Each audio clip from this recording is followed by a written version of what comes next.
Have you ever wondered how to edit a deep sky object like the Orion Nebula? Well, you've come to the right place.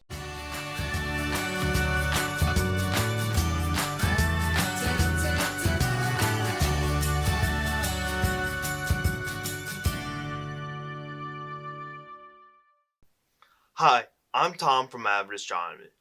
In this video, I'll be showing you how I edit images of the Orion Nebula. The image requires both short exposure and long exposure images to get a high dynamic range image with beautiful colors to get rid of that bright core. To take these images, I use the Raptor 61. With the Raptor 61, I took 2-minute 30-second exposures and 10-second exposures. If you've seen my previous video comparing the Raptor 61 to the Samyang 135mm lens, this will be the updated image of the Raptor 61 at 2-minute 30-second exposures rather than 2-minute exposures.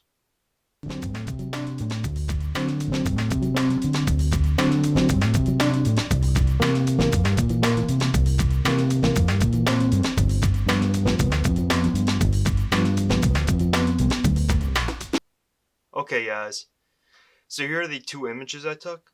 This first one is the 2-minute 30-second exposure, and this one is the 10-second exposure. And here I'm using Photoshop.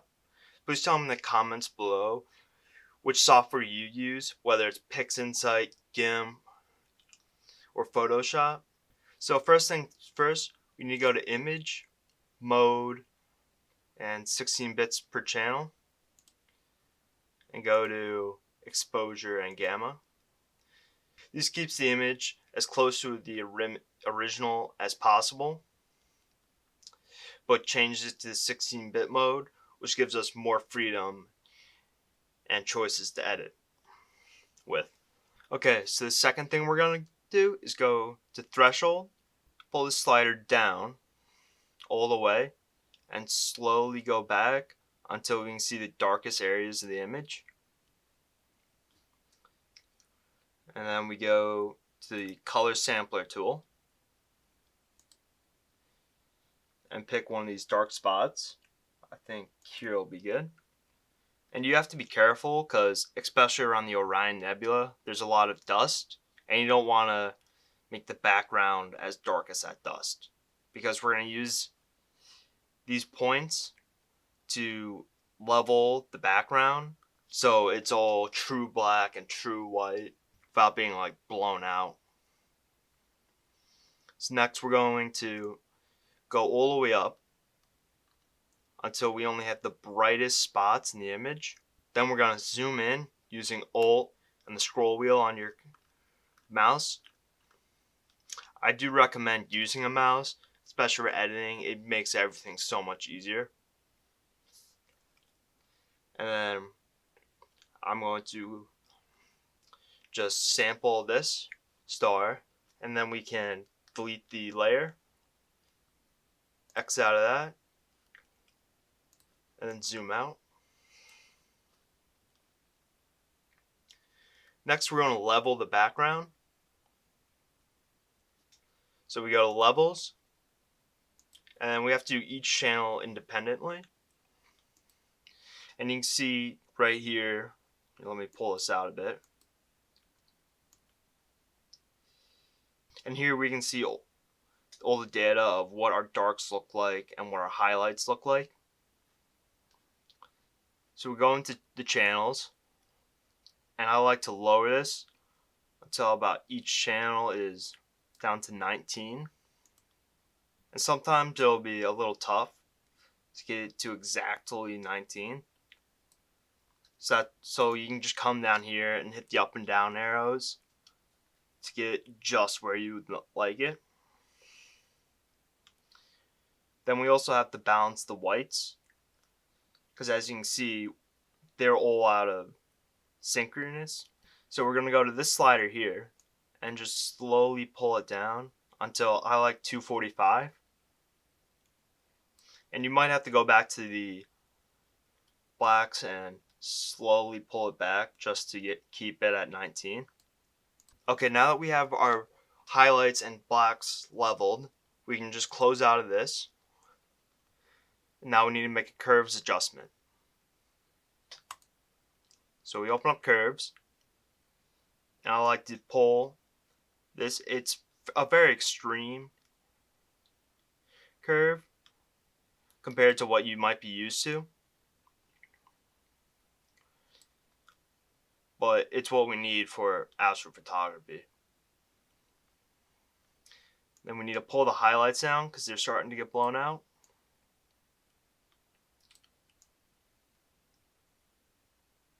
So I usually will adjust this until I get about the same 245.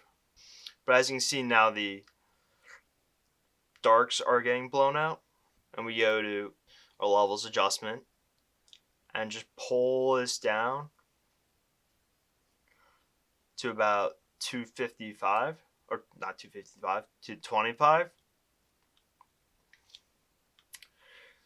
And you'll see why in a minute why we're doing it this way. So we go back, do another curves adjustment. You have to be careful because you might blow out the core, but we're going to fix that in a few minutes. Now we're going to levels again. Pull it down to about 30. And at this point I like to make a S-curve, but like not that extreme, as you might wind up blowing out the contrast too much. Okay, so here is the curve adjustments I made. A lot of it was just to try to get some of the dust to pop, while also not trying to blow out the nebula and ruin the colors.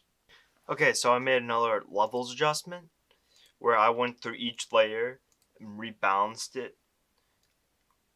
The lowest one was 12 at this spot, so I need to lower all of them down to 12. Now we're going to hit Control Shift Alt E to make a screenshot.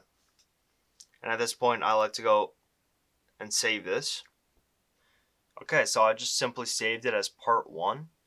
So if your computer can't handle as much space, you can just go here and flatten the image. I'm not going to do that just because my computer has a lot of RAM and is able to deal with this amount of work.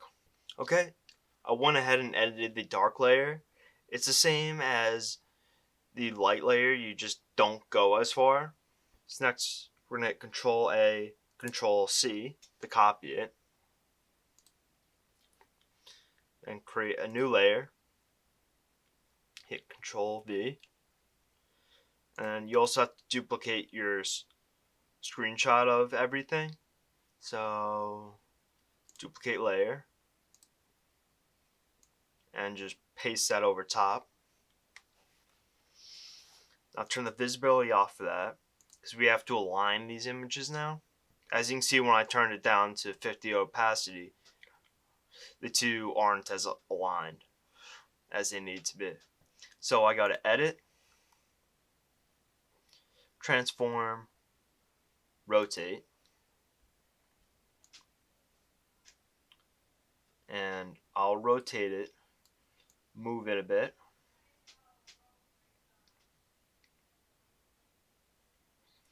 try to center it a bit, and then rotate until the stars are aligned.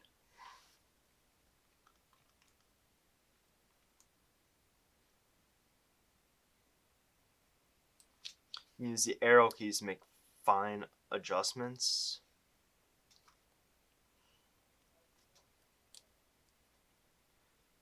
I'm going to come back once I've had this all aligned properly. Okay, so now I have all the stars aligned. So I can turn this opacity back to 100.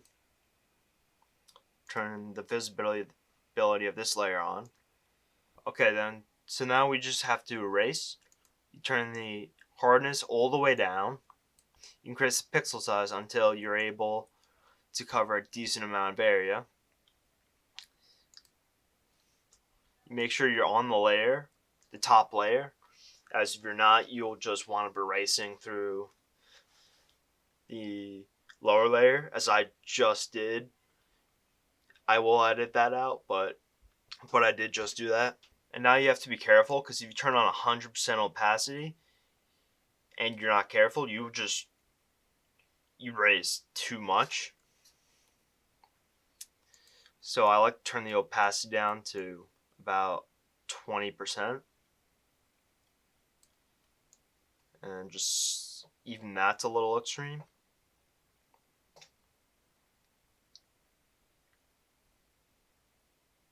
I might even turn this down even more, because as you can see, I just made a massive change with just one sweep. Now with the eraser tool, the more you cover this, you can't cover the same spot multiple times on one click. Like right now, I'm still holding it and it's not getting any darker. That's kind of nice, that way you don't blow out an area too quickly. So here I'm going to lower the opacity even more, down to 10%. And I'm just going to make another sweep.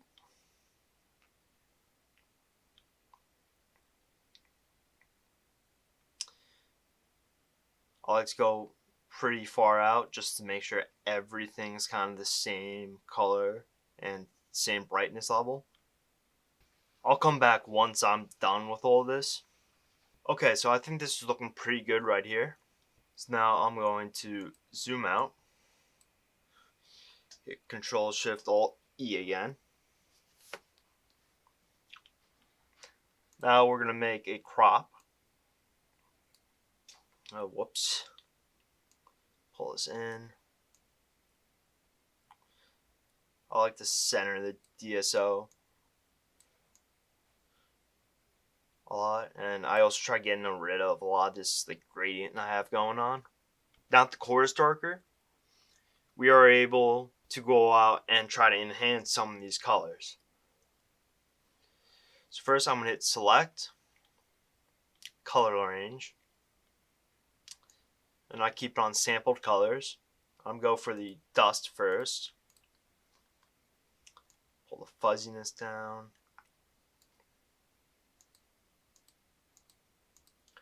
And sometimes you just have to click around a lot until you get the area you're looking for. And sometimes this takes a lot of experimentation. As I just saw, localized color clusters seems to do a better job of picking up some of that nebulosity I'm looking for. Now I'm going to go Select, Modify. I'm going to shift the edge out a bit. Feather. Increase the contrast. And here I'm trying to get mostly the dust, so I might shift the edges a lot, like all the way out, and then hit the contrast. I'll come back once I had a good grip on what exactly I want.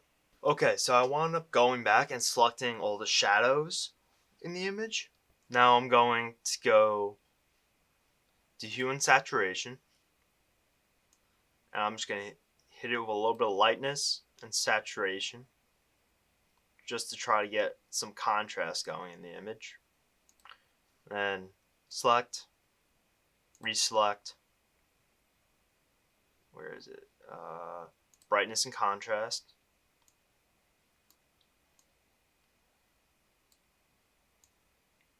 Work with this a bit. Now you can see there's a little bit of dust here. There's some dark spots. You're going to go Control Shift Alt E, select, color range, and now we're going to use sampled colors to pick out the dust.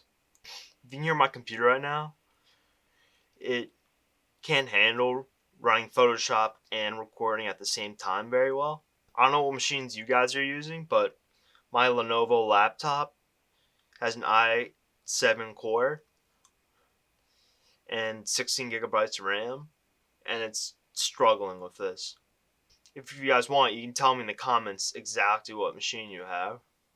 Now I'm going to do a few more select selecting and color adjustments on the dust. I'll be back once I get the dust popping.